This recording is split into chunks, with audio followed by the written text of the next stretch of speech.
Nature Malayalam ആരോഗ്യ ദർശനം പ്രോഗ്രാമിലേക്ക് എല്ലാ പ്രിയ പ്രേക്ഷകരെയും ഒരിക്കൽ കൂടി സ്വാഗതം ചെയ്യുന്നു. ക്രിയാറ്റിൻ ലെവല് കൂടിക്കഴിഞ്ഞാൽ അതെങ്ങനെ കുറച്ചെടുക്കാമെന്നതിനെ കുറിച്ചാണ് ഇന്നത്തെ വീഡിയോയിലൂടെ നമ്മൾ പ്രതിപാദിക്കുന്നത്. ക്രിയാറ്റിൻ ലെവൽ കൂടിക്കഴിഞ്ഞാൽ അത്തരം ആളുകൾ പ്രോട്ടീൻ അടങ്ങിയ ഭക്ഷണം ഒഴിവാക്കുക എന്നുള്ളതാണ് പ്രധാനമായിട്ടും ശ്രദ്ധിക്കേണ്ടത്. പ്രത്യേകിച്ച് മാംസാഹാരങ്ങൾ, ബീഫൊക്കെ പൂർണ്ണമായിട്ട് ഒഴിവാക്കുക. അതുപോലെ പയറുവർഗ്ഗങ്ങൾ, പ്രോട്ടീൻ അടങ്ങിയ പയറുവർഗ്ഗങ്ങൾ ഒഴിവാക്കുക.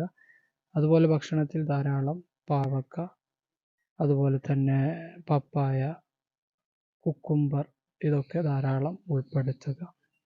അതോടൊപ്പം ദിവസവും രാവിലെ ചെറുള എന്ന് പറയുന്നത് അങ്ങാടി കടകളിൽ, ആയുർവേദ മരുന്ന് കടകളിൽ വാങ്ങാൻ കിട്ടും. അതൊരു പിടി കയ്യിലിങ്ങനെ പിടിച്ചാൽ കിട്ടുന്ന അത്രയും എടുത്തിട്ട് ഒരു 3 ഗ്ലാസ് വെള്ളത്തിൽ നന്നായി തിളപ്പിച്ച് 2 ഗ്ലാസ് ആകുന്നത് വരെ തിളപ്പിച്ചെടുക്കുക. 1 ഗ്ലാസ് ആകുന്നത് വരെ തിളപ്പിച്ചെടുക്കുക. ആ 1 ഗ്ലാസ് വെള്ളം രാവിലെ വെറും വയറിൽ ദിവസവും കഴിക്കുക. ഒരു 14 ദിവസം തുടർച്ചയായിട്ട് ചെയ്തിട്ട്, അല്ലെങ്കിൽ 21 ദിവസം ചെയ്തതിന് ശേഷം ക്രിയാറ്റിൻ ലെവൽ ചെക്ക് ചെയ്യുക.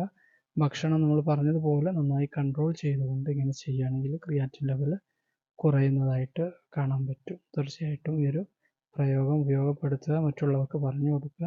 ഇൻഷാ അല്ലാഹ് മറ്റൊരു വീഡിയോയിൽ നമുക്ക് വീണ്ടും കാണാം. ഓക്കെ.